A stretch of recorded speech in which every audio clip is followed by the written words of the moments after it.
Welcome to Pennsylvania in Focus. I'm Anthony Hinnon. Joining me today is the Center Square's Pennsylvania editor, Kristen Smith. Kristen, as we approach more budget talks from the legislature and the executive, Governor Shapiro has a new strategy out here. What is he talking about? Yes, we're at halftime for our annual budget hearings, and it seems like the administration has one strong message that they're coalescing around, and that would be spend money to make money. As you can imagine, this is something that's going to really make half of our General Assembly uncomfortable. But the idea behind this is we are facing a demographic cliff in practically every sector of our economy.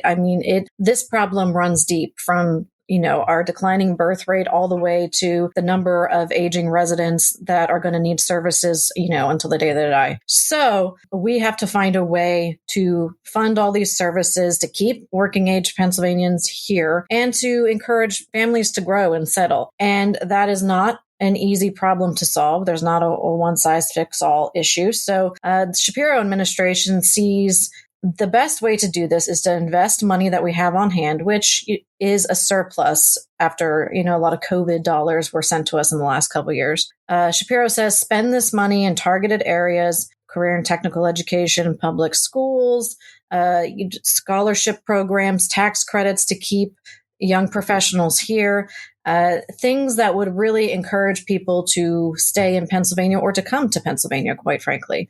And so his plan, as far as every department that's gone before him so far, is to strategically use the $43-ish billion we have in recurring revenues, plus over the next 5 years, drain our rainy day fund, which is essentially our savings account, from about $5.6 billion down to less than $300,000. They're hoping that by doing this, we will start to recoup the money and increase tax revenues. But it's a very ambitious plan.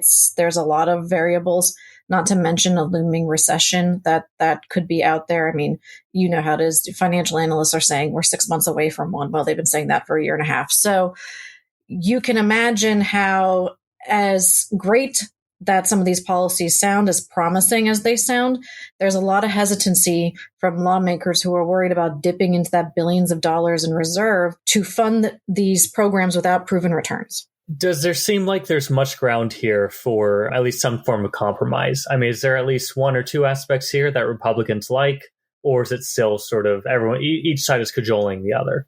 So there is broad agreement on both sides about the problems we are facing, the economic challenges, the demographic challenges, and the fact that we need to do something to make Pennsylvania a more attractive place for everyone to stay. And so there is broad agreement on that factor, and some of the ways to keep people here, Republicans and Democrats seem aligned on. So career and technical education training and making that more available to people, growing that corner of the workforce really, and something that we have a lot of opportunity for here in Pennsylvania with our manufacturing and natural gas drilling and all those things that are more of the career and technical education side of the career spectrum. So that is where a lot of agreement lies. I think Republicans see a lot more of the solutions in regulatory reform. They want to make it easier for businesses to come here, to grow here, to make profits here and not pay as high of taxes. We have one of the highest corporate net income taxes in the country.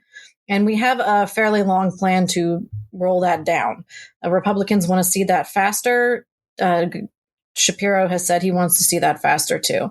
So there is agreement on certain proposals. I think where you're going to see some, clash is how much more money do we spend on public education?